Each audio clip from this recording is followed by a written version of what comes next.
one of the main features of the Dante box product range is the OSC protocol.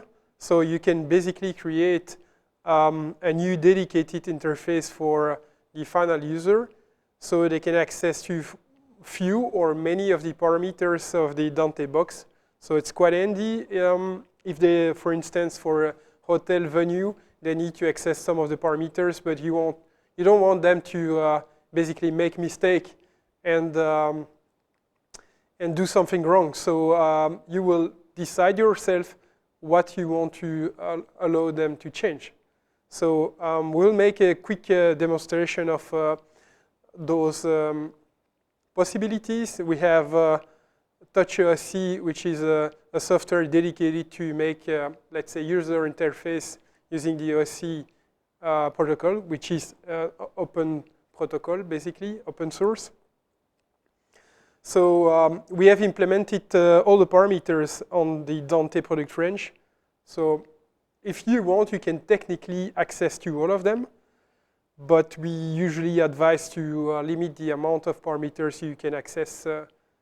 And now we're going to demonstrate what we can do with it.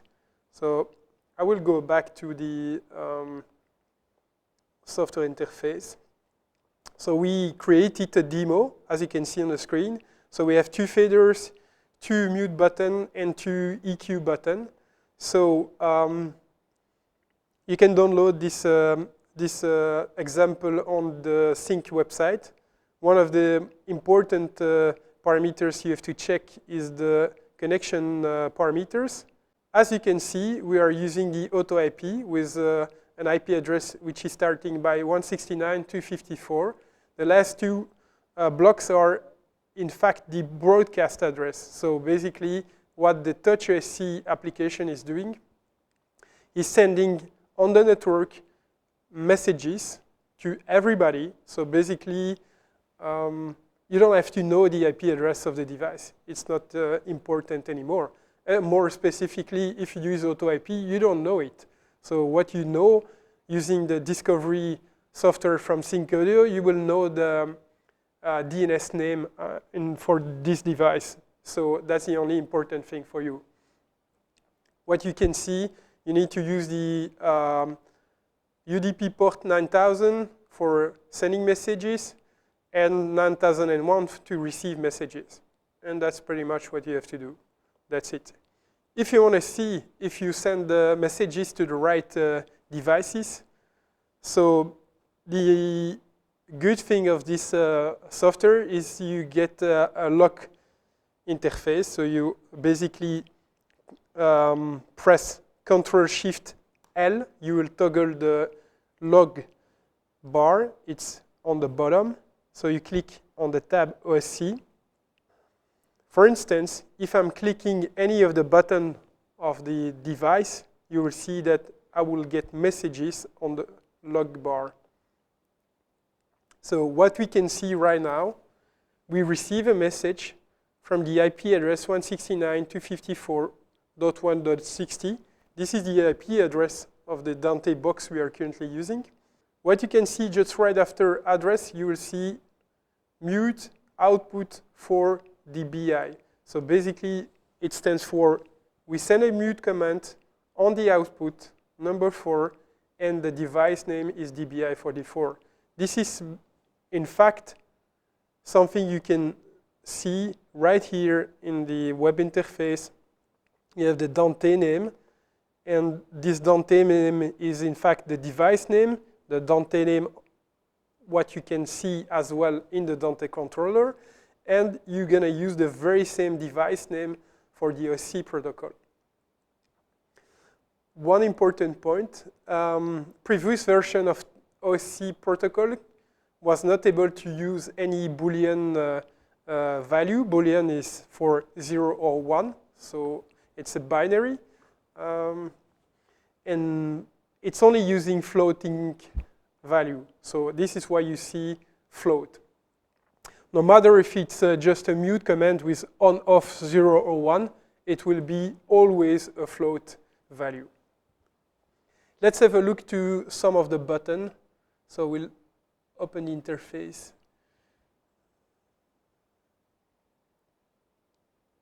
So let's take, for instance, button voice. I will go down in the list. As you can see, it's set as DBI-44.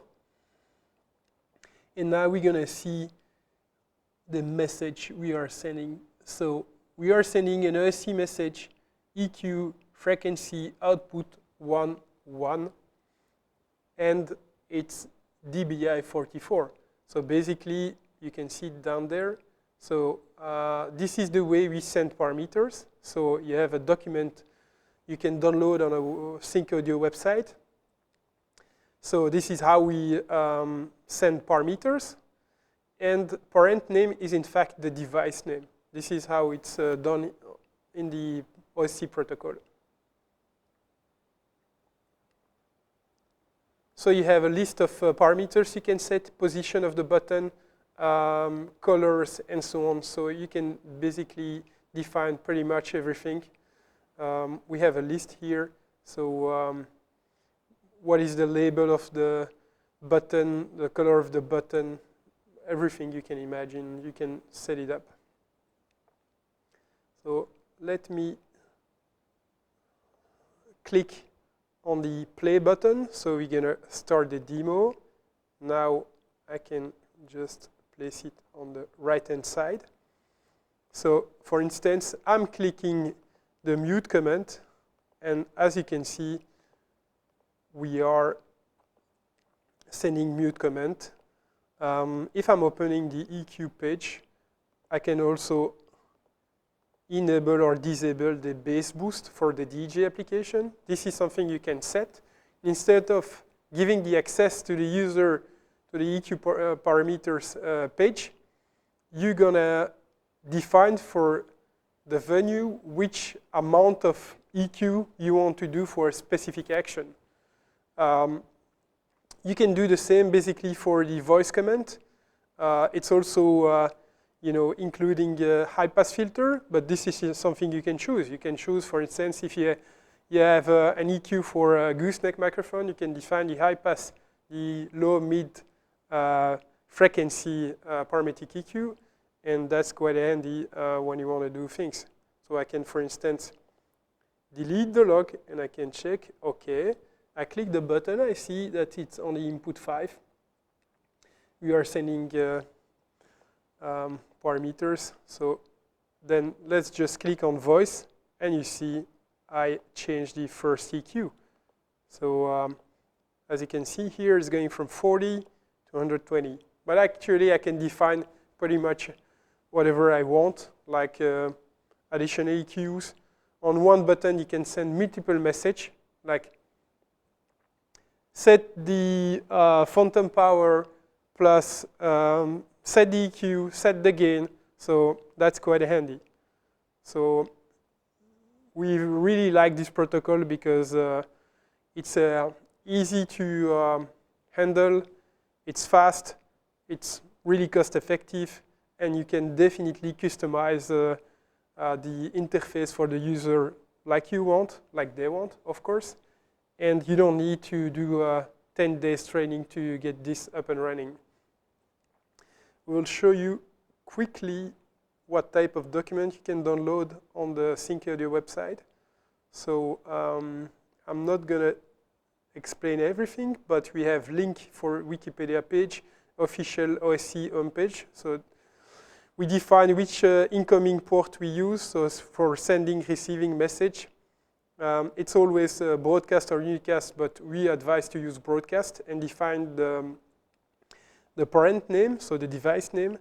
And you can see how we build the message.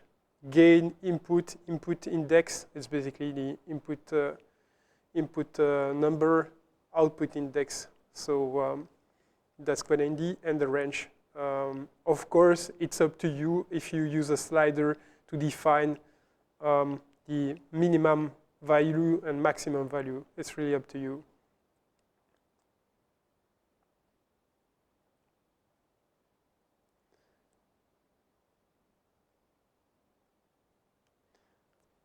Thanks for watching the video. So if you want to know more about OSC, feel free to contact the SyncAudio team, or you can look on the website of OSC, the official web page, or OSC on the Wikipedia page. Thanks.